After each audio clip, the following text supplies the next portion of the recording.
Hello बच्चों, how are you all. तो मैं आप लोगों को करा चुका था प्लैंक्स क्वांटम थ्योरी। ठीक है, उसके बाद जो नेक्स्ट टॉपिक हमारा स्टार्ट होता है प्लैंक्स क्वांटम थ्योरी के बाद, वो ये टॉपिक है ब्लैक बॉडी रेडिएशन। अगर मैं बात करूं प्लैंक्स क्वांटम थ्योरी क्यों आई थी, क्योंकि इलेक्ट्रोमैग्नेटिक वेव थ्योरी में कमियां थी, वो 2-3 बातें एक्सप्लेन नहीं कर पाई थी। क्या क्या बातें नहीं एक्सप्लेन कर पाई थी इलेक्ट्रोमैग्नेटिक वेव थ्योरी? एक तो एक्सप्लेन नहीं कर पाई थी एक तो एक्सप्लेन नहीं कर पाई थी ब्लैक बॉडी रेडिएशन को, और एक नहीं एक्सप्लेन कर पाई थी फोटो इलेक्ट्रिक इफेक्ट को। और इन्हीं दो बातों को हमारी प्लैंक्स क्वांटम थ्योरी ने एक्सप्लेन कर दिया था। तो अब हम डिस्कस करेंगे कि ब्लैक बॉडी रेडिएशन होती क्या है एंड फोटो इलेक्ट्रिक इफेक्ट होता क्या है, और प्लैंक्स क्वांटम थ्योरी ने इसे कैसे एक्सप्लेन किया। तो सबसे पहले हम ब्लैक बॉडी रेडिएशन की बात करते हैं। जैसा हमें नाम से पता चल रहा है, कोई भी ब्लैक कलर की object, any black coloured object is called black body. ठीक है जी। जैसे प्योर आयरन है, प्योर आयरन आपका वो ब्लैक कलर का होगा। ठीक है। ब्लैक बॉडी रेडिएशन का क्या मतलब है?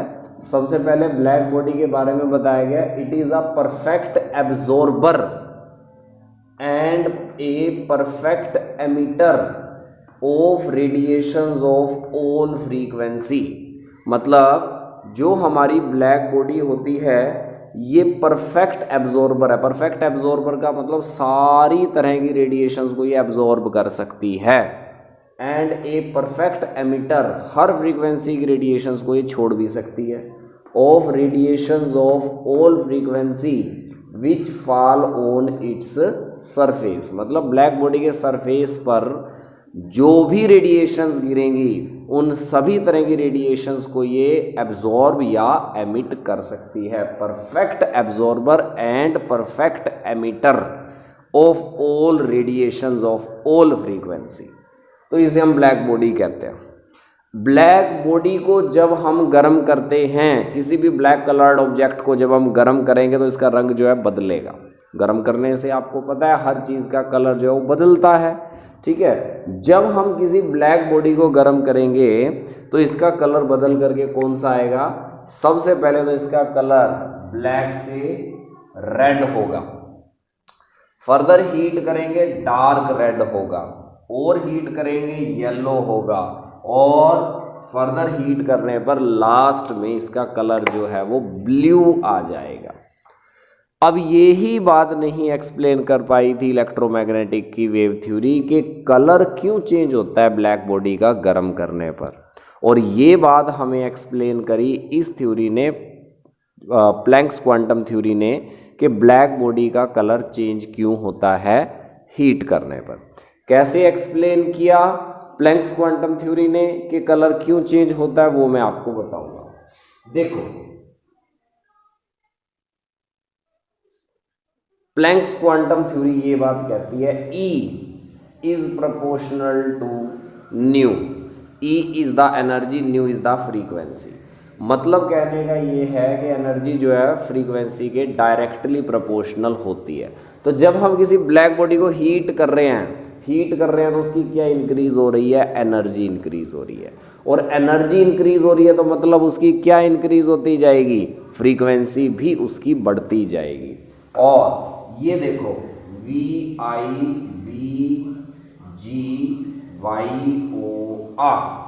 ये आपका वो स्पेक्ट्रम है जिसे आप देख पाते हो, जिसे हम विजिबल स्पेक्ट्रम बोलते हैं, दृश्य प्रकाश। ये 7 कलर हैं हमारे जिन्हें हम देख पाते हैं। और स्पेक्ट्रम में बताया था कि इधर जाते हुए क्या इंक्रीज होती है? वेव लेंथ बढ़ती है, वेव लेंथ इंक्रीजेस। और इधर जाते हुए क्या इंक्रीज होती है? फ्रीक्वेंसी बढ़ती है। ये बात मैंने आपको कराया था जब इलेक्ट्रोमैग्नेटिक स्पेक्ट्रम कराया था पिछली वीडियो में। तो अब आप इसको ध्यान से देखें, जब हम किसी ब्लैक बॉडी को गर्म करेंगे तो उसकी एनर्जी बढ़ेगी, एनर्जी बढ़ने से उसकी फ्रीक्वेंसी बढ़ेगी। फ्रीक्वेंसी इस साइड बढ़ रही है, इसलिए आपकी बॉडी ब्लैक कलर की थी। जब हमने इस ब्लैक कलर की बॉडी को हीट करा, एनर्जी इसकी बढ़ी, एनर्जी बढ़ने से इसका कलर रेड आ गया। क्योंकि फ्रीक्वेंसी इधर बढ़ी। तो रेड को और हीट करा, ऑरेंज और हीट करा, येलो और हीट करा, ग्रीन, और लास्ट में यहाँ आके रुक जाता है। इसके बाद फर्दर वो मेल्ट हो जाता है, फर्दर इंक्रीज नहीं होता। वैसे इंडिगो और वॉयलेट तक नहीं आता, ब्लू आकर के रुक जाता है। तो रेड, डार्क रेड और yellow orange, red yellow blue, red orange yellow green blue, इसमें इस तरह से विजिबल स्पेक्ट्रम दिखा रखा है। इसीलिए पहले आपका जो कलर आएगा वो रेड आएगा, और हीट करेंगे डार्क रेड हो जाएगा, और हीट करेंगे येलो हो जाएगा, और हीट करेंगे, बीच वाले कलर नहीं ऑब्जर्व होते, और हीट करेंगे तो उसका कलर जो ब्लू आकर के रुक जाता है। तो ये रीज़न है कि ब्लैक बॉडी को गर्म करते हैं तो उसका कलर क्यों बदलता है, क्योंकि ब्लैक बॉडी को गर्म करने से एनर्जी बढ़ती है, एनर्जी के बढ़ने से फ्रीक्वेंसी बढ़ती है, और फ्रीक्वेंसी के बढ़ने से हम स्पेक्ट्रम में राइट से लेफ्ट की तरफ शिफ्ट करना शुरू करते हैं, जिसकी वजह से कलर रेड येलो ब्लू पर आकर के रुक जाता है। This is the reason for black body radiation. और ये हमें एक्सप्लेन करा था किसने, ये हमें एक्सप्लेन कर दिया प्लैंक्स क्वांटम थ्योरी ने। दूसरी बात और जो हमारी इलेक्ट्रोमैग्नेटिक वेव थ्योरी नहीं एक्सप्लेन कर पाई थी वो था फोटो इलेक्ट्रिक इफेक्ट। ये क्या होता है और कैसे प्लैंक्स क्वांटम थ्योरी ने एक्सप्लेन किया फोटो इलेक्ट्रिक इफेक्ट को, अब हम वो डिस्कस करते हैं।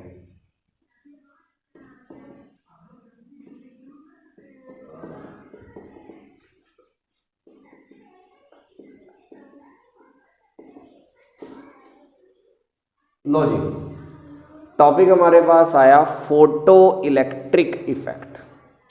फोटो मतलब लाइट, इलेक्ट्रिक मतलब करंट, यानी कि ये जो इफेक्ट है इसमें लाइट और करंट की वजह से कोई इफेक्ट आया है।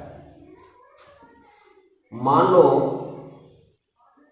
आपके पास कोई मेटल सरफेस है और इस मेटल की मतलब कोई मेटल की प्लेट है और आपने इस मेटल की प्लेट पे करंट लगाया और ऊपर से गिराई लाइट, सनलाइट गिराई, तो क्या होगा आपको पता है, मेटल के अंदर फ्री इलेक्ट्रॉन्स प्रेजेंट होते हैं, ठीक है ना, और इलेक्ट्रॉन्स की फ्लो की वजह से मेटल में करंट चलता है। तो जब हम करंट अप्लाई करेंगे और लाइट गिराएंगे किसी मेटल के सरफेस पे, तो जो ये इलेक्ट्रॉन्स हैं ये निकलना शुरू कर देंगे, यानी कि मेटल से इलेक्ट्रॉन ही इजेक्ट होना स्टार्ट हो जाएंगे। मेटल की प्लेट है, करंट लगाया है, लाइट गिराई है, तो लाइट के गिरने से एनर्जी मिलेगी इन इलेक्ट्रॉन को, जिसकी वजह से ये निकलना शुरू कर देंगे। This effect is known as photoelectric effect. तो इसे हम कैसे डिफाइन करेंगे, इसको हम इस तरह से डिफाइन करेंगे, ejection of the electron, ejection मतलब निकलना, ejection of the electron from metal surface, metal के सरफेस से इलेक्ट्रॉन का निकलना, when light of suitable frequency fall on its surface. तो इसको मैं एक बार डिफाइन करवा देता हूँ। फोटो इलेक्ट्रिक इफेक्ट हमारा क्या है, ejection of electron from metal surface when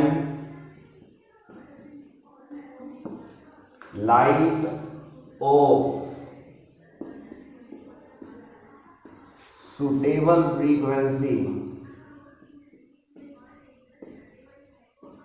fall on its surface। तो जब भी मेटल के सरफेस के ऊपर लाइट गिरेगी और हम उस पर करंट अप्लाई करेंगे तो मेटल में से इलेक्ट्रॉन निकलना स्टार्ट हो जाता है, and this effect is known as photoelectric effect. लेकिन फोटो इलेक्ट्रिक इफेक्ट के लिए हमारी जो ऑब्जर्वेशन रहेंगी या कंडीशन रहेंगी वो मैं आपको बताता हूँ। ऑब्जर्वेशंस, जिस समय फोटो इलेक्ट्रिक इफेक्ट होगा तो तीन बातें हम ऑब्जर्व करेंगे। एक तो ऐसा नहीं है कि कोई भी लाइट, किसी भी फ्रीक्वेंसी की लाइट फोटो इलेक्ट्रिक इफेक्ट कर सकती है, ऐसा नहीं है। Only light of certain minimum frequency called threshold frequency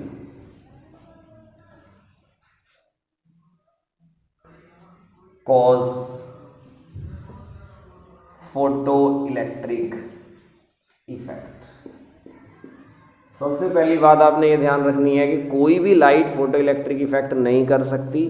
light के अंदर जो भी आप गिरा रहे हो रेडिएशंस, उसमें इतनी फ्रीक्वेंसी होनी चाहिए थ्रेशोल्ड फ्रीक्वेंसी कितनी है वो हर एक के लिए अलग अलग होती है, हर एक तरह की मेटल के लिए अलग अलग होती है।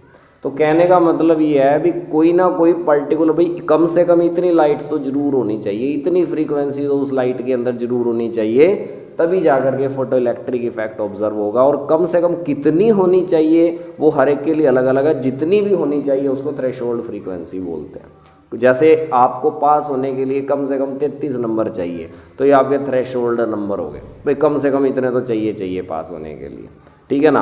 अब जिसका 100 नंबर का पेपर है उसको तो 33 चाहिए। अगर 70 नंबर का पेपर हो आपका तो कितने चाहिए? 70 नंबर के पेपर में आपको 23 नंबर चाहिए पास होने के लिए, तो वो थ्रेशोल्ड हो गया।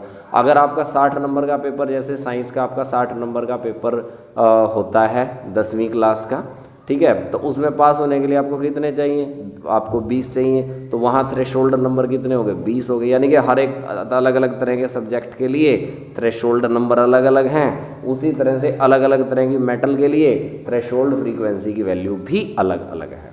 तो केवल थ्रेशोल्ड फ्रीक्वेंसी जितनी लाइट अगर है तभी फोटो इलेक्ट्रिक इफेक्ट हो सकता है, इससे कम फ्रीक्वेंसी की लाइट है तो फोटो इलेक्ट्रिक इफेक्ट नहीं होगा, पहली बात। दूसरी बात हमारे पास ये है काइनेटिक एनर्जी ऑफ इलेक्ट्रॉन, यानी कि जो आपका इलेक्ट्रॉन निकलेगा उसकी स्पीड क्या होगी, कितनी स्पीड से इलेक्ट्रॉन निकलेगा, ये भी डायरेक्टली प्रोपोर्शनल है फ्रीक्वेंसी ऑफ लाइट। मतलब कम से कम थ्रेशोल्ड जितनी तो होनी चाहिए लाइट, तभी फोटो इलेक्ट्रिक इफेक्ट होगा। थ्रेशोल्ड से जितनी ज़्यादा लाइट होती जाएगी उसकी काइनेटिक एनर्जी स्पीड उतनी ज़्यादा होती चले, उतनी तेज़ी से इलेक्ट्रॉन निकलेगा। तो कितनी तेज़ी से इलेक्ट्रॉन निकलेगा ये डायरेक्टली प्रोपोर्शनल है फ्रीक्वेंसी ऑफ द लाइट के। जितनी ज़्यादा फ्रीक्वेंसी की लाइट या रेडिएशंस आप यूज़ करेंगे उतनी ज़्यादा स्पीड से इलेक्ट्रॉन निकलेगा। तीसरी बात, number of electron ejected, total electrons निकलेंगे कितने, ये किसके प्रोपोर्शनल है? ये है इंटेंसिटी ऑफ लाइट। इंटेंसिटी का मतलब आपने कितनी देर तक लाइट गिराई है, ठीक है ना, उसके ऊपर डिपेंड करेगा आपका नंबर ऑफ इलेक्ट्रॉन्स कितने निकलेंगे। तो ये 3 ऑब्जर्वेशन फोटो इलेक्ट्रिक इफेक्ट में होती है। केवल certain minimum frequency called threshold frequency, यही फोटो इलेक्ट्रिक इफेक्ट कर सकती है। इससे कम फ्रीक्वेंसी की लाइट है तो फोटो इलेक्ट्रिक इफेक्ट नहीं होगा। और कितनी तेजी से इलेक्ट्रॉन निकलेगा ये फ्रीक्वेंसी ऑफ द लाइट के प्रोपोर्शनल है। टोटल नंबर ऑफ इलेक्ट्रॉन्स कितने निकलेंगे ये इंटेंसिटी ऑफ द लाइट के प्रोपोर्शनल होता है। अब हम ये डिस्कस करेंगे कि किस तरह से हमारी प्लैंक्स क्वांटम थ्योरी एक्सप्लेन करती है इस इफेक्ट को कि ये फोटो इलेक्ट्रिक इफेक्ट होता क्यों है। फोटो इलेक्ट्रिक इफेक्ट को नहीं एक्सप्लेन कर पाई थी हमारी इलेक्ट्रोमैग्नेटिक वेव थ्योरी कि ये क्यों होता है, क्यों लाइट गिराने पर इलेक्ट्रॉन मेटल के सरफेस से निकलना शुरू कर जाते हैं, परंतु ये बात हमें एक्सप्लेन करी है प्लैंक्स क्वांटम थ्योरी ने। कैसे एक्सप्लेन करी अब मैं वो आपको बताता हूँ। प्लैंक्स क्वांटम थ्योरी ये कहती है कि वास्तव में इलेक्ट्रॉन जो है वो न्यूक्लियस की तरफ अट्रैक्टेड होता है, और न्यूक्लियस और इलेक्ट्रॉन में जो अट्रैक्शन होती है उस फोर्स का नाम होता है बाइंडिंग फोर्स। बाइंडिंग फोर्स मतलब बंधे हुए हैं ये आपस में एक दूसरे से, जिस फोर्स के द्वारा बंधे हुए हैं that force is called binding force. कहने का मतलब अगर हम इस बाइंडिंग फोर्स को तोड़ दें तो इलेक्ट्रॉन फ्री हो जाएगा, ये यहाँ पर कहा गया है। तो अगर हम यहाँ पर एनर्जी देंगे, एनर्जी किसके डायरेक्टली प्रोपोर्शनल होती है? फ्रीक्वेंसी के। E is proportional to nu, आपको पता है जो E है वो फ्रीक्वेंसी के प्रोपोर्शनल है। यानी कि जितनी ज़्यादा फ्रीक्वेंसी की लाइट होगी, जितनी ज़्यादा फ्रीक्वेंसी होगी उसकी उतनी ही ज़्यादा एनर्जी भी होगी, ठीक है ना। तो जितनी ज़्यादा फ्रीक्वेंसी की लाइट मिलेगी उतनी उसमें एनर्जी होगी, और जितनी एनर्जी ज़्यादा दोगे, यानी कि जब एनर्जी आपकी हो जाएगी more than binding energy, binding energy या फिर बाइंडिंग फोर्स, बाइंडिंग फोर्स में जो एनर्जी लग रही है, इसको तोड़ने में जो एनर्जी लगेगी वो बाइंडिंग एनर्जी कहलाएगी। तो इससे ज़्यादा एनर्जी जब हो जाएगी देन व्हाट विल हैपन, ये फोर्स आपकी ब्रेक कर जाएगी और इलेक्ट्रॉन न्यूक्लियस से दूर चला जाएगा, इनमें फोर्स खत्म, इलेक्ट्रॉन जो है निकल जाएगा। तो ये एक्सप्लेन करती है हमारी प्लैंक्स क्वांटम थ्योरी के ज़्यादा से ज़्यादा फ्रीक्वेंसी की लाइट यूज़ करो, अगर फ्रीक्वेंसी उसकी ज़्यादा होगी तो उसमें एनर्जी भी ज़्यादा होगी। एनर्जी ज़्यादा होने का मतलब उसकी एनर्जी जब बाइंडिंग एनर्जी से ज़्यादा हो जाएगी तो इलेक्ट्रॉन आपका फ्री हो जाएगा, इनके बीच की फोर्स ऑफ अट्रैक्शन जो है वो ब्रेक कर जाएगी। तो ये हमारा फोटो इलेक्ट्रिक इफेक्ट को एक्सप्लेन कर दिया प्लैंक्स क्वांटम थ्योरी। सबको क्लियर हो गया होगा कि किस तरह से प्लैंक्स क्वांटम थ्योरी एक्सप्लेन करती है फोटो इलेक्ट्रिक इफेक्ट को। प्लैंक्स क्वांटम थ्योरी कहती है कि nucleus is electron is attracted with the nucleus by a force known as binding force.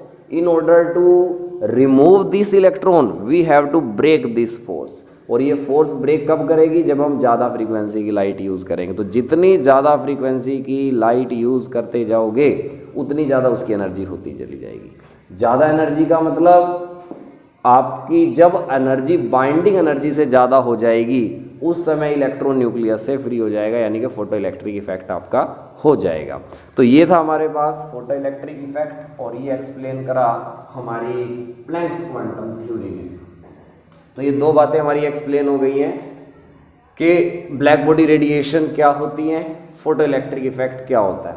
अब हम डिस्कस करते हैं अगला टॉपिक, और इस टॉपिक का नाम है study of spectrum. Study of spectra. Spectra क्या होता है? स्पेक्ट्रा का मतलब होता है लाइट का अलग अलग कलर्स में टूटना, ठीक है ना।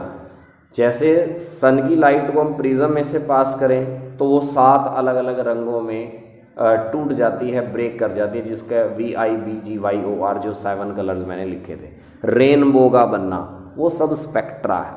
तो स्पेक्ट्रा का मतलब ब्रेकिंग या separation of the different frequencies of the light from white light या किसी भी लाइट में से अलग अलग फ्रीक्वेंसी की रेडिएशंस को अलग करना, इस प्रक्रिया को स्पेक्ट्रा बोला जाता है, जो बनता है हमारे पास तैयार स्पेक्ट्रा, या इसको स्पेक्ट्रम भी बोलते हैं। स्पेक्ट्रा कह लो, स्पेक्ट्रम कह लो।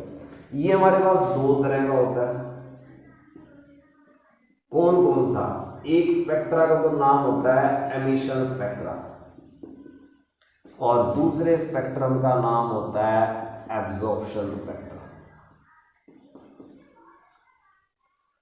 क्या फर्क है दोनों में, एमिशन स्पेक्ट्रा में और एब्जॉर्प्शन स्पेक्ट्रा में? देखो, जो आपका एमिशन स्पेक्ट्रा है उसके अंदर आपकी जो भी लाइट है, ये आपकी लाइट है, लाइट का सोर्स कोई भी हो सकता है। बल्ब की लाइट ले सकते हो, ट्यूब की लाइट ले सकते हो, CFL की लाइट ले सकते हो, LED की लाइट ले सकते हो, सन की लाइट, कोई मर्जी सोर्स हो लाइट का।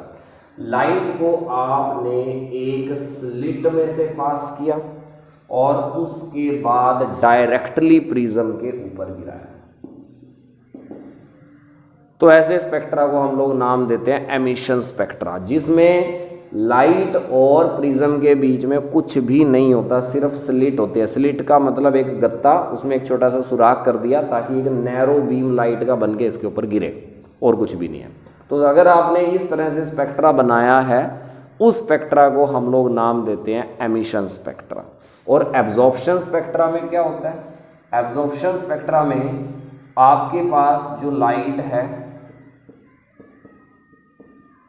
इसको पहले आप किसी सबस्टेंस में से पास करेंगे, उसके बाद प्रिज्म पे गिराएंगे। यहां पर आपने कोई सब्सटेंस का सॉल्यूशन लेना है और उस सॉल्यूशन में से आप लाइट को पहले पास करोगे, फिर प्रिज्म पे गिराओगे। ये फर्क है। एमिशन में डायरेक्ट प्रिज्म पे लाइट है, बीच में स्लिट है और कुछ नहीं है। यहाँ बीच में कोई मटेरियल रख लिया, सब्सटेंस रख लिया, उसका सॉल्यूशन रख लिया, तब आपके पास स्पेक्ट्रा बनेगा। तो देखते हैं दोनों में फ़र्क क्या है। जो आपका एमिशन स्पेक्ट्रा है ये आगे हमारे पास दो तरह का होता है। एक को तो हम नाम देते हैं कॉन्टिन्यूअस स्पेक्ट्रा और एक हमारे पास होता है लाइन स्पेक्ट्रा।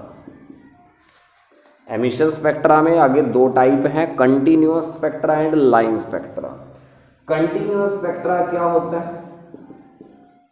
कंटिन्यूअस स्पेक्ट्रा में जो आपका लाइट है वो बेसिकली वाइट लाइट आपकी होगी, जैसे सन की लाइट है, और इस लाइट को हम लोग लेंगे, स्लिट में से पास करेंगे और प्रिज्म के ऊपर गिराएंगे। और आपको पता है जब हम सन की लाइट को प्रिज्म पर गिराते हैं तो ये कितने कलरों में सेपरेट हो जाती है? सन की लाइट को जब हम प्रिज्म पे गिराते हैं तो ये 7 कलर्स में सेपरेट हो जाती है, और इन 7 कलर्स का नाम हमारे पास ये रहा VIBGYOR, इस तरह से। This is the way. तो आपने जब प्रिज्म के ऊपर लाइट गिराई, आपकी प्रिज्म में से लाइट पास होने के बाद ये 7 रंगों में विभाजित हो जाती है, VIBGYOR, इस तरह से। और ये सारे के सारे कलर एक दूसरे में कंटिन्यू होते हैं। कंटिन्यू स्पेक्ट्रा का मतलब सारे कलर्स एक दूसरे में कंटिन्यू हैं। कंटिन्यू का मतलब कोई लाइन नहीं है, पट्टियाँ नहीं मिलेंगी आपको, जैसे एक रंग की पट्टी ये दूसरे रंग की पट्टी जैसे तिरंगे में होती है, ऐसी पट्टियाँ नहीं मिलेंगी आपको। एक कलर के अंदर दूसरा कलर मर्ज मिलेगा। जैसे आपने डबल शेडेड चुन्नी देखी होगी घर पे, मम्मी की चुन्नी देखना, कोई ऐसी चुन्नी पड़ी होगी, ऐसा दुपट्टा होगा जिसमें एक कलर ख़त्म नहीं हुआ दूसरा कलर स्टार्ट भी हो गया, ठीक है ना। मिक्सिंग यहाँ पर जिस समय इनकी बाउंड्री है, जहाँ पे बॉर्डर है, वहाँ पर पट्टियाँ नहीं है तिरंगे की तरह, कलर्स एक दूसरे में मिक्स हुए पड़े हैं, फेडेड हुए पड़े हैं एक दूसरे के अंदर। इस तरह के स्पेक्ट्रा को नाम दिया जाता है कंटिन्यूअस स्पेक्ट्रा। मतलब when light is passed through a slit, white light or light from a sun is passed through a slit and allowed to fall on a prism, we get a spectra in which various colors, 7 colors, are continue into each other and there is no any boundary of separation between them. कोई boundary of separation नहीं होती है, सारे colour एक दूसरे में continue होते हैं। इस तरह के स्पेक्ट्रा को नाम दिया जाता है कंटिन्यूअस स्पेक्ट्रा। रेनबो में ऐसा ही होता है, इंद्रधनुष में सारे कलर एक दूसरे के अंदर कंटिन्यू होते हैं, एक खत्म नहीं हुआ दूसरा स्टार्ट हो गया, दूसरा खत्म नहीं हुआ तीसरा स्टार्ट हो गया, और ये स्पेक्ट्रा को हम लोग नाम देते हैं कंटिन्यूअस स्पेक्ट्रा। अब हम बात करते हैं लाइन स्पेक्ट्रा की। इसमें क्या होता है? लाइन स्पेक्ट्रा में आपने ये कोई बर्नर लिया, कैंडल लिया, इसके ऊपर कोई सब्सटेंस जलाया, हमने यहाँ पर जलाए हैं सोडियम के वेपर्स, और इनके जलाने से जो रेडिएशंस निकली हैं उन रेडिएशंस को लिया है और इन्हें प्रिज्म के ऊपर गिराया। देखो फर्क क्या है, उधर सनलाइट थी कंटिन्यूअस स्पेक्ट्रा में, लाइन स्पेक्ट्रा में किसी चीज़ को जलाया है, किसी चीज़ के वेपर जलाए हैं, उनके जलाने से जो रेडिएशन निकली उसे प्रिज्म पर गिराया है, और प्रिज्म पर गिराने के बाद हमें इस तरह का स्पेक्ट्रा मिलेगा। इस तरह का स्पेक्ट्रा का मतलब हमें लाइनें मिलेंगी, ठीक है ना, लाइंस, और इसीलिए इसको नाम देंगे लाइन स्पेक्ट्रा, क्योंकि लाइनें मिलेंगी यहाँ एक दूसरे से सेपरेटेड हैं, और ये लाइनें भी कलरफुल लाइनें होंगी। अगर सोडियम की बात करें, सोडियम के केस में आपको 2 लाइनें मिलेंगी, और ये लाइनें किस कलर की होंगी? येलो कलर की लाइनें आपको मिलेंगी। एक की वेवलेंथ 589 नैनोमीटर होगी, दूसरी की 589.6 नैनोमीटर होगी। इतनी वेवलेंथ की आपको लाइटें 2 पट्टियाँ मिलेंगी। सबको समझ आ गया होगा। लाइन स्पेक्ट्रा में हमें लाइन मिलती हैं, अलग अलग कलर की लाइनें मिलेंगी और कलरफुल लाइनें होंगी। सोडियम के केस में 2 येलो कलर की लाइन मिलती है, एक की वेवलेंथ 589 नैनोमीटर, एक की 589.6 नैनोमीटर होती है। एब्जॉर्प्शन स्पेक्ट्रा कैसा होता है अभी मैंने बता ही दिया। लाइट को पहले किसी सब्सटेंस में से पास करना है। दोबारा बता देता हूँ, ये लाइट है, ये आपके पास वेपर्स या सॉल्यूशन ले सकते हैं, किसी भी सब्सटेंस के इसमें से पास करना है, फिर उसको प्रिज्म पर गिराना है। डायरेक्ट लाइट आप नहीं गिराओगे, ठीक है ना। यहां पर आपने क्या करना है, वेपर ऑफ द सब्सटेंस, इसमें से लाइट को पास करके प्रिज्म में गिराया। यहां भी आपको लाइनें मिलेंगी, परंतु फर्क क्या है, यहां आपको कलरफुल लाइन नहीं मिलेंगी। In this case you will get dark coloured lines, black colour की लाइनें मिलेंगी यहाँ पे एब्जॉर्प्शन स्पेक्ट्रा में, ठीक है जी। एब्जॉर्प्शन स्पेक्ट्रा में भी लाइन ही मिलेंगी, लेकिन जो लाइन हमें मिलेंगी वो कैसे कलर की मिलेंगी, ब्लैक कलर की या डार्क कलर की मिलेगी। और जो लाइन स्पेक्ट्रा था उसमें कलरफुल लाइनें मिलती हैं। तो लाइन स्पेक्ट्रा जो भी मैंने आपको कराया, इसको एक नाम और दिया जाता है, also called finger print of elements.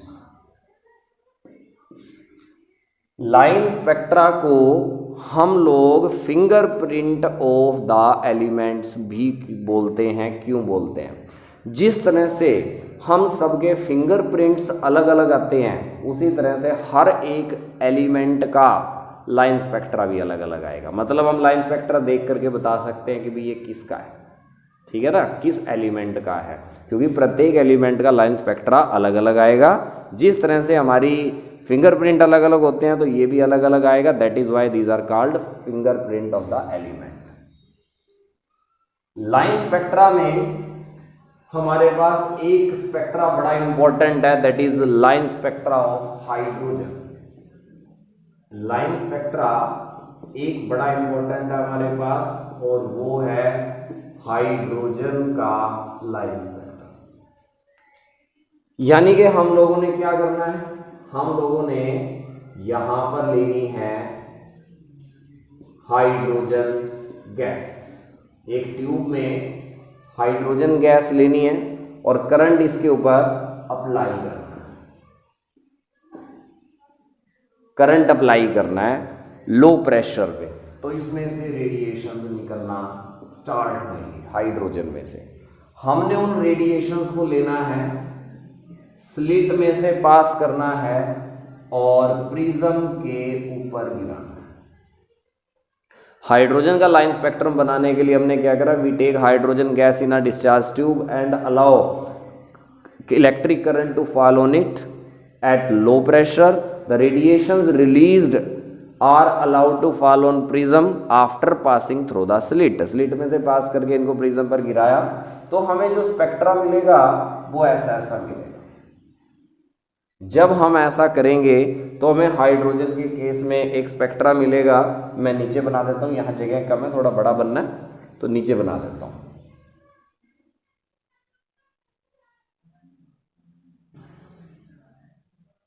इस तरह से हमारे पास स्पेक्ट्रा आएगा और जिसमें बहुत सारी लाइनें होंगी, और ये लाइनें 5 ग्रुप में होंगी। ये 5 ग्रुप मैंने बना दिए, 1 2 3 4 5। इन 5 ग्रुप में लाइनें होंगी। A large number of lines will be obtained and these lines are grouped into 5 series. और इन 5 सीरीज का नाम भी रख रखा है।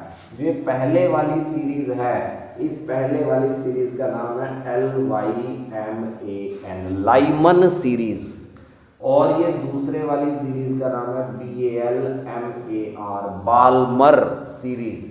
तीसरी का PASCHEN, पास्चन सीरीज। चौथी सीरीज का P Pfund series, Lyman Balmer Paschen. चौथी का ब्रैकेट है BRACKET, ब्रैकेट सीरीज। और लास्ट सीरीज का नाम जो है वो P फंड सीरीज है। हमारे पास हाइड्रोजन के केस में इतनी सारी लाइनें आती हैं जो लाइमन सीरीज के अंदर, Balmer Paschen Brackett P Pfund इसके अंदर अरेंज्ड हैं। और अगर हम इनकी बात करें, ये जो हमारी सीरीज है इतनी, ये यहाँ से यहाँ तक कौन से रीजन में आती हैं, UV अल्ट्रा वायलेट रीजन में। अल्ट्रा वायलेट रीजन में ये है। अल्ट्रा वायलेट रीजन के बाद जो नेक्स्ट हमारे पास आती है वो विजिबल रीजन है, बाल्मर सीरीज ही है। ये आपकी जो बाल्मर सीरीज है इतनी ये विजिबल में आती हैं, और जो आपकी इसके बाद बच गई है यहां से यहां तक की, यहां से लेकर के यहां तक की जो आपकी बच गई, यानी कि लास्ट की तीनों series Paschen Brackett P fund, ये हमारी तीनों सीरीज किसके अंदर आती हैं, ये हमारी इंफ्रारेड रीजन के अंदर आती है। तो आपके पास यहाँ से क्वेश्चन आ सकता है, भाई लाइमन सीरीज किस में आती हैं, अल्ट्रावायलेट में, बाल्मर किस में आती है, विजिबल में, पास्चन ब्रैकेट या पी फंड किस में आती है, इंफ्रारेड रीजन में ये आती हैं। तो इतनी सारी लाइनें हाइड्रोजन के केस में आती हैं। These are grouped into 5 series, और ये पांचों सीरीज के नाम मैंने बता दिए, Lyman, Balmer, Paschen Brackett, P Pfund. This is the line spectrum of hydrogen. और जैसे ही लाइन स्पेक्ट्रम ऑफ हाइड्रोजन आया तो एक साइंटिस्ट था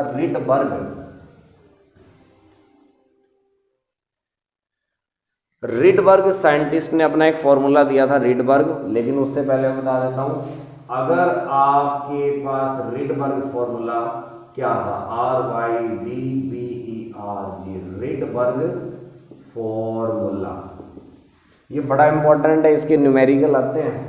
रिडबर्ग फॉर्मूला कहता है कि इतनी भी सीरीज हम इनकी एनर्जी निकाल सकते हैं, वेवलेंथ निकाल सकते हैं, जिसके लिए इसने ये फार्मूला दिया 1/λ is equal to nu bar is equal to RH 1/n1 का स्क्वायर माइनस 1/n2 का स्क्वायर। ये हमारे पास फार्मूला है, आपने याद रखना है, और इसका नाम रिडबर्ग फार्मूला है। इसमें लैम्डा वेवलेंथ है, न्यू बार वेव नंबर है, RH एक कांस्टेंट है जिसका नेम रिडबर्ग कांस्टेंट होता है, 109,678 सेंटीमीटर इनवर्स, इतनी वैल्यू होती है रिडबर्ग कांस्टेंट की। तो एक नंबर में आपको ये पूछा जा सकता है रिडबर्ग कांस्टेंट की वैल्यू कितनी होती है। तो Rydberg constant RH 109,678 centimetre inverse इतनी होती है। अब हम बात करें कि N1 और N2 क्या है। N1 फिक्स है। अगर हम बात करते हैं लाइमन सीरीज की, हमारी 5 सीरीज हैं, पांचों सीरीज का N1 फिक्स है। लाइमन सीरीज का N1 इक्वल टू 1 होता है, और N2 1 से बड़ा कुछ भी हो सकता है। 1 से बड़ा क्या होता है, 2, 3, 4, 5, कोई भी वैल्यू हो सकती है, ये फिक्स नहीं है, ये फिक्स है। लाइमन के बाद हमारे पास दूसरी सीरीज आती है बाल्मर सीरीज, इसका N1 इक्वल टू 2 होगा, N2 2 से बड़ा 3, 4, 5, 6 कुछ भी हो सकता है, कोई फिक्स नहीं है। बाल्मर के बाद पास्चन सीरीज में N1 इक्वल टू 3 रहेगा, N2 3 से बड़ा 4, 5, 6 कुछ भी हो सकता है। ब्रैकेट में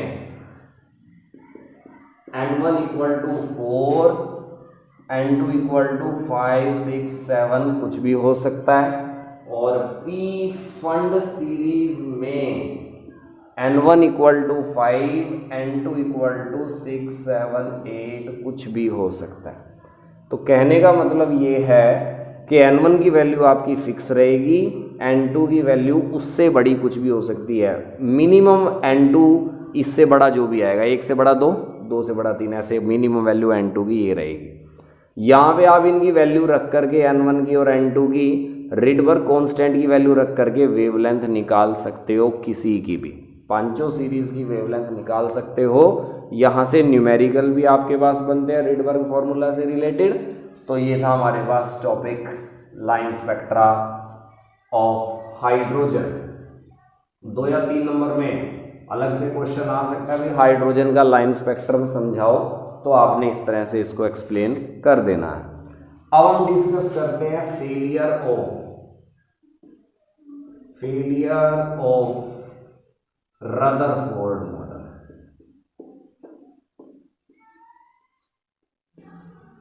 ऑफ एटम। जो रदरफोर्ड ने अपना मॉडल ऑफ एटम दिया था वो दो बातों पर फेल हुआ। सबसे पहली बात, वो नहीं एक्सप्लेन कर पाया, it fail to explain stability of an atom.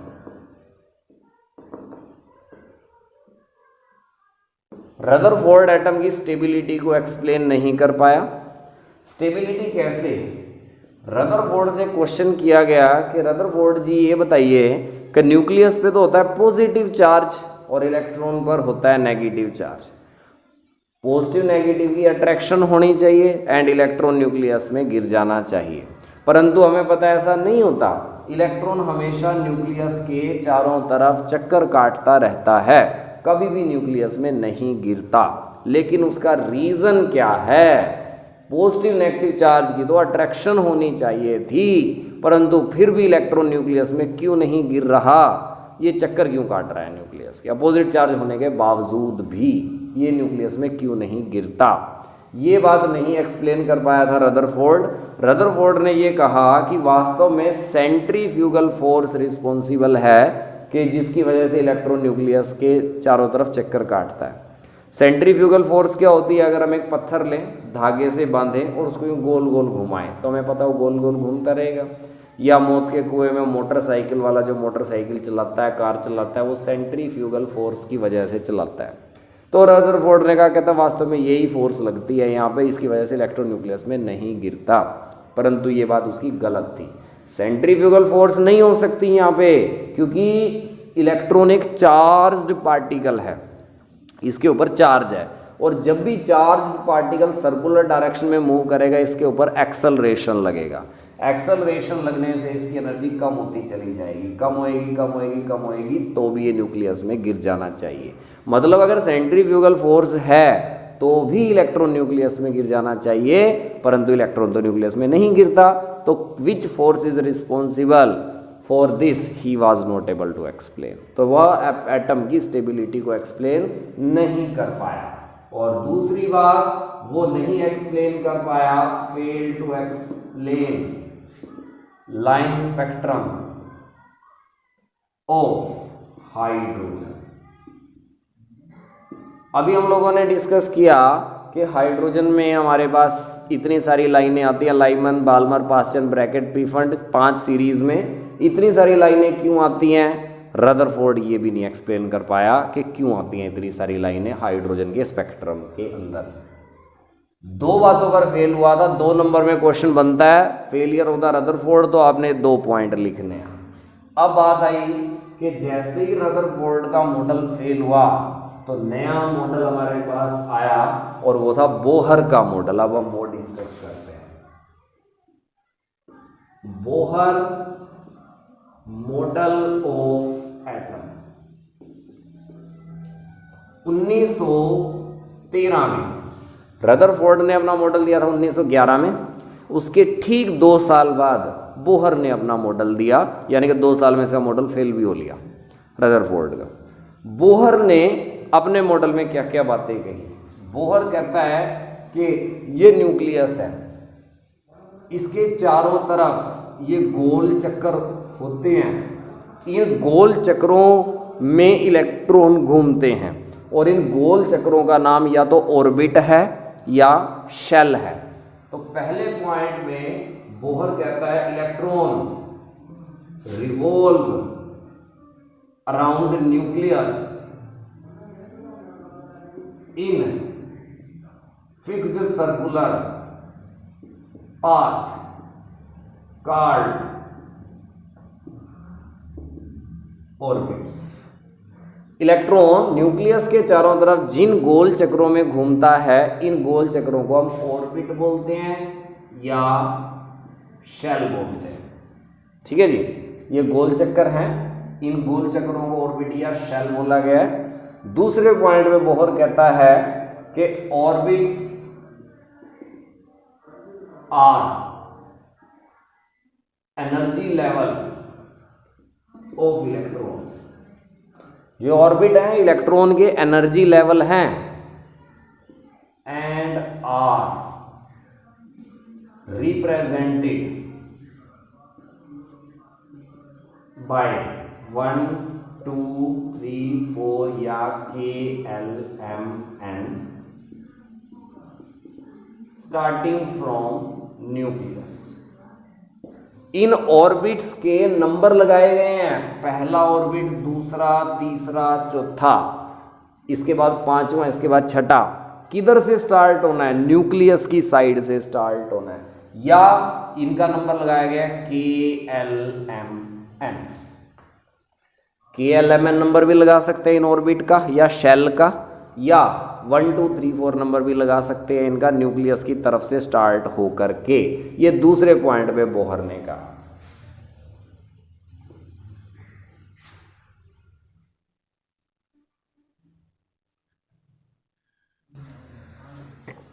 तीसरे पॉइंट में बोहर कहता है only those orbits are permitted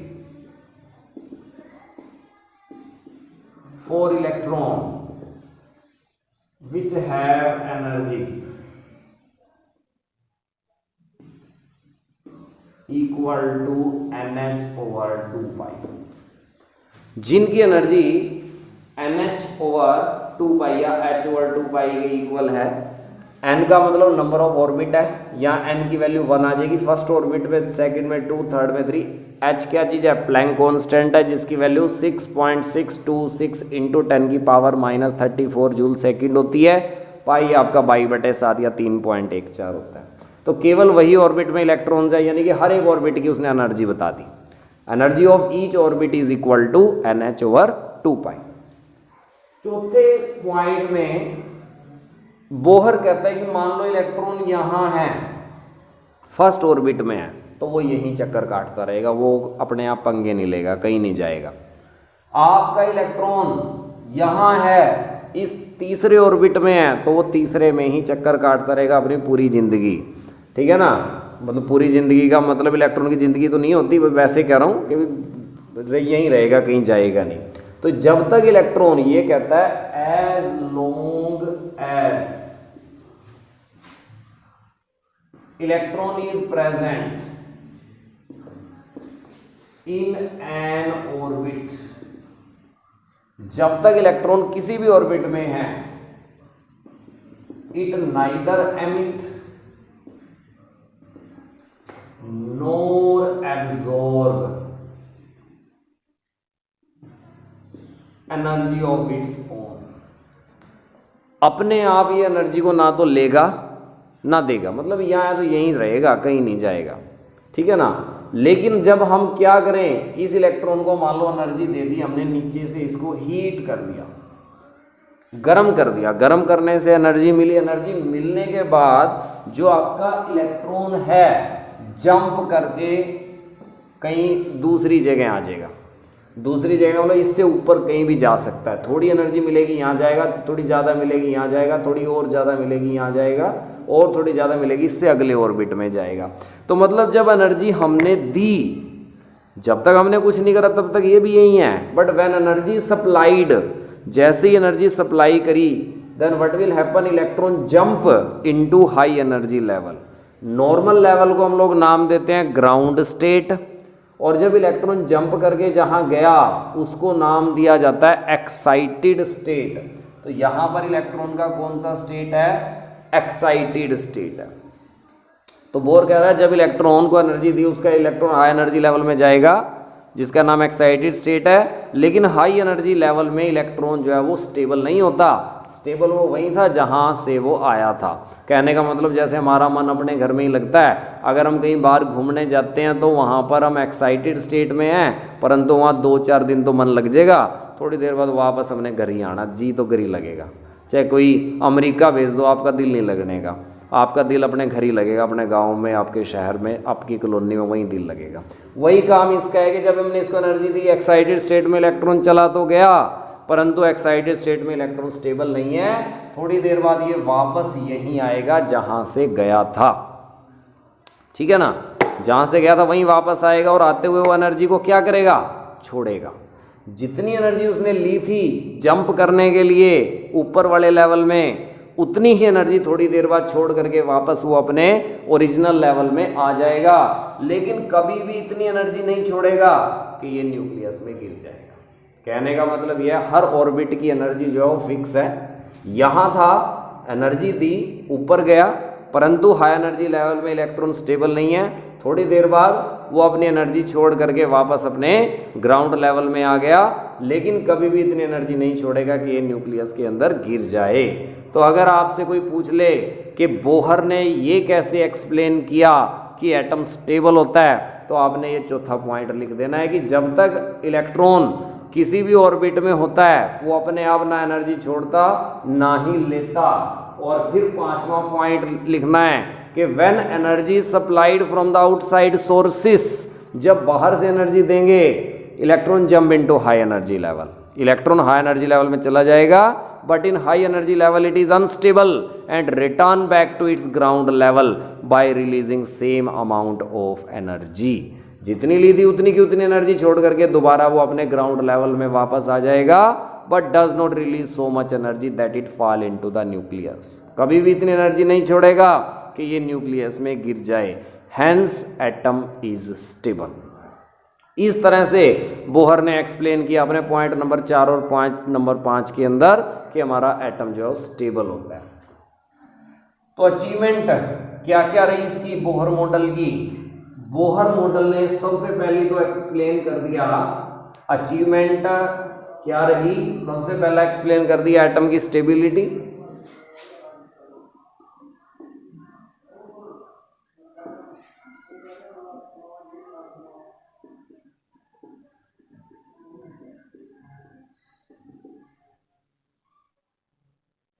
Bohr की पहली अचीवमेंट जो रही वो स्टेबिलिटी ऑफ एटम है। बोहर ने एक्सप्लेन कर दिया एटम स्टेबल है, इलेक्ट्रॉन न्यूक्लियस में नहीं गिरता, क्यों नहीं गिरता वो मैंने अभी आपको समझा दिया। दूसरी बात बोहर ने एक्सप्लेन कर दिया लाइन स्पेक्ट्रम ऑफ हाइड्रोजन। यहीं पर आपका इन्हीं दो बातों पर हमारा रदरफोर्ड मॉडल फेल हुआ था, यही दो बातें एक्सप्लेन कर दी बोहर ने।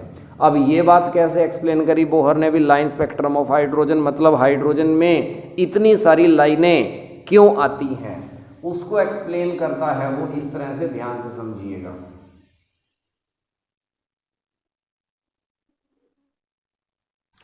बोहर एक्सप्लेन करता है कि इलेक्ट्रॉन यहां पर एक है हाइड्रोजन में, जब हमने उसको एनर्जी दी वो एक्साइटेड स्टेट में जाएगा, कहीं भी जा सकता है, एक्साइटेड स्टेट में जाएगा और एक्साइटेड स्टेट में वो स्टेबल नहीं होगा, थोड़ी देर बाद वापस वो अपने ग्राउंड लेवल में आएगा। ये पहला एनर्जी लेवल है, दूसरा या तीसरा, चौथा, पांचवा, छठा, मैंने ऐसे लिख दिया।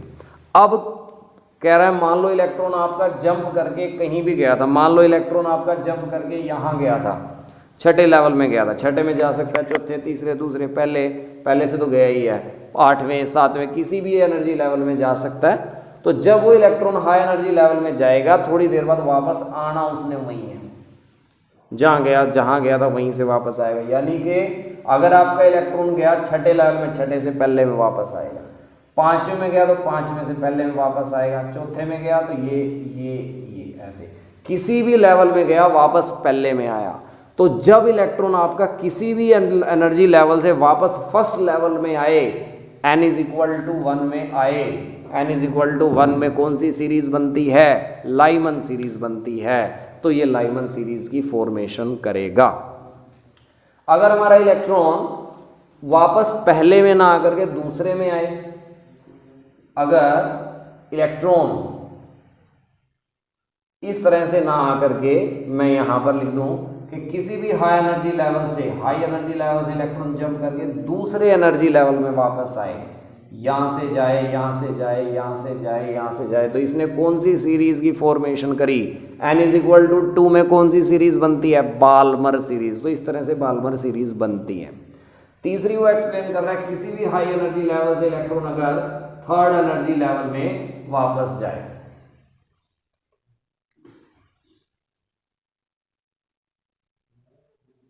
अगर इलेक्ट्रॉन आपका वापस तीसरे लेवल में गया है किसी भी हाई एनर्जी लेवल से, तो इससे किस चीज की फॉर्मेशन हो गई है? Lyman Balmer Paschen, n is equal to 3 में कौन सी सीरीज बनती है, पास्चन सीरीज।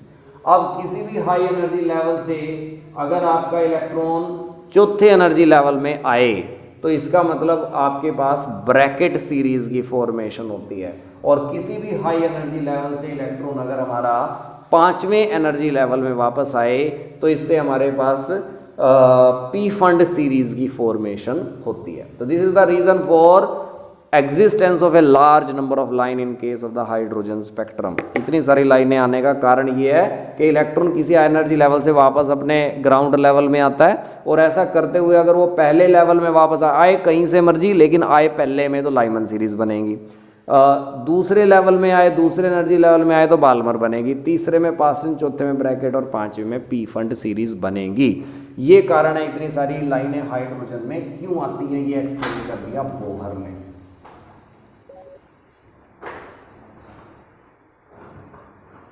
लेकिन साथ के साथ बोहर का मॉडल कुछ बातों में फेल भी हुआ, और वो बातें क्या थी,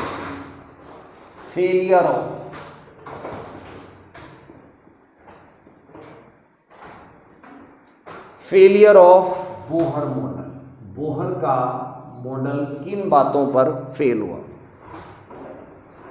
बोहर ने हाइड्रोजन का स्पेक्ट्रम तो एक्सप्लेन कर दिया जिसमें एक इलेक्ट्रॉन होता है, परंतु उनका स्पेक्ट्रम एक्सप्लेन नहीं कर पाया जिसमें एक से ज़्यादा इलेक्ट्रॉन होते हैं। हाइड्रोजन के बाद कोई भी आप ले सकते हैं, हाइड्रोजन के बाद आप ले सकते हैं हीलियम, लिथियम, बेरिलियम, बोरोन, जिसमें एक से ज़्यादा इलेक्ट्रॉन है, उनका स्पेक्ट्रम नहीं एक्सप्लेन कर पाया। तो fail to explain line spectrum of multi electron species. Multi electron species का मतलब जिसमें एक से ज्यादा इलेक्ट्रॉन होता है, उनका स्पेक्ट्रम एक्सप्लेन नहीं कर पाया।